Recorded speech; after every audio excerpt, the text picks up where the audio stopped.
Welcome to Tripura Info News Update. Today, on the occasion of Jan Aushadhi Divas, a special event was held at IGM Hospital, where Rajya Sabha MP Rajiv Bhattacharya visited the Generic Medicine Center at 12 noon. He initiative highlights the importance of affordable medicines under the Pradhan Mantri Bharatiya Janaushadhi Pariyojana. During his visit, MP Bhattacharya interacted with hospital staff and beneficiaries, emphasizing the need for accessible healthcare for all. He applauded the initiative for making quality medicines available at lower prices, benefiting countless patients. Officials and healthcare professionals were also present at the event, reaffirming their commitment to promoting affordable healthcare.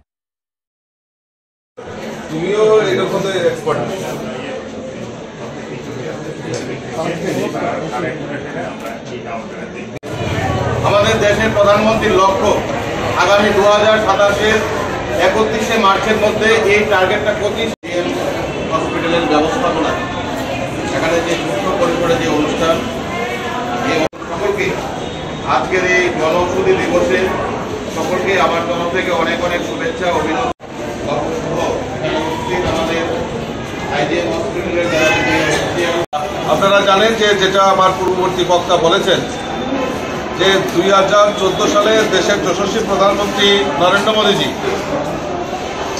আগেও ছিল, কিন্তু পরে উনি সিদ্ধান্ত নিলেন যে না, এই জন ঔষধিটা যাতে যারা গরিব অংশের মানুষ, দুস্থ মানুষ রয়েছেন, তারা যাতে সহজ মূল্যে ওষুধ ক্রয় করতে পারেন, তার জন্য বিশেষ করে এই জন ঔষধি কেন্দ্রের কথা উনি উল্লেখ করেছেন। এবং 2014 সাল থেকে এখন পর্যন্ত প্রায় 11 বছরে সারা ভারতবর্ষে 768 এই জায়গায় মানে জেলাতে এবং প্রায় 15,000 এরকম জন ঔষধি কেন্দ্র স্থাপন করা হয়েছে, যার মধ্যে ত্রিপুরা রাজ্যে টোটাল 10টা এখন পর্যন্ত জন ঔষধি কেন্দ্র স্থাপন করা হয়েছে, যার মাধ্যমে আমাদের যারা গরিব অংশের মানুষ তারা যাতে এই সহজ মূল্যে যাতে ওষুধ ক্রয় করতে পারে তার ব্যবস্থা আমাদের সরকার এবং আমাদের দেশের যশস্বী প্রধানমন্ত্রী তার ব্যবস্থা করেছে। আমাদের সিদ্ধান্ত হয়েছে, আমাদের সর্বভারতীয় যিনি আমাদের ইউনিয়ন মিনিস্টার অফ হেলথ আদরণীয় জেপি নাড্ডাজি, উনি আহ্বান করেছেন যে প্রত্যেক ভারতবর্ষের প্রত্যেক এমপিরা কোনো না কোনো জন ঔষধি কেন্দ্রে আজকে উপস্থিত হবেন, তা পরীক্ষা নিরীক্ষা করবেন এবং সেখানে লাভার্থীদের সঙ্গে কথা বলবেন, স্টক নিয়ে কথা বলবেন এবং এইটার কোনো দুর্বলতা যদি থাকে সেই ব্যাপারে একটা রিপোর্ট তৈরি করে কেন্দ্রীয় সরকারকে পাঠানোর জন্য নির্দেশ দেয়। সেই মোতাবেক আমি আজকে আপনাদের এখানে মধ্যে উপস্থিত হয়েছি এবং আমি জেনে খুশি হয়েছি যে এই আইজিএম হসপিটাল আমাদের এই যে জন ঔষধি কেন্দ্র, এটা ত্রিপুরা রাজ্যের মধ্যে নাম্বার 1 বিজনেস এখানে হয়, মানুষ এখান থেকে ভালোভাবে পরিষেবা নিতে পারে।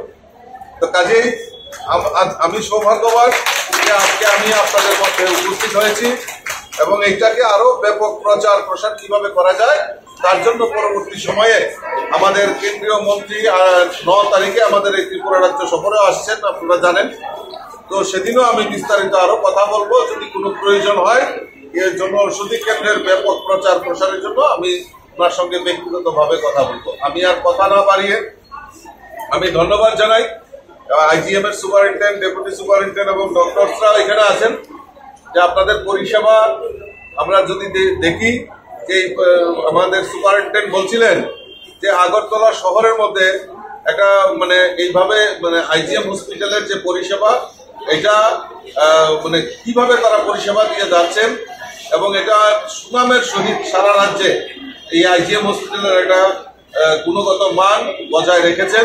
তার জন্য আমি এখানকার যারা ডাক্তার, নার্স এবং ইনক্লুডিং আমাদের সুপারিনটেন্ডেন্ট, ডেপুটি সুপারিনটেন্ডেন্ট, আমি প্রত্যেককে অভিনন্দন জানাচ্ছি, শুভেচ্ছা জানাচ্ছি এবং আরো কথা দিয়ে যাচ্ছি যদি কোনো কিছুর প্রয়োজনীয়তা থাকে আমার সঙ্গে যোগাযোগ করলে নিশ্চয়ই আপনাদের পাশে থেকে আপনারা যে কাজ করছেন সেটার যদি কিছুটাও অংশীদারিত্ব হতে পারে নিজেকে ধন্য মনে করবেন।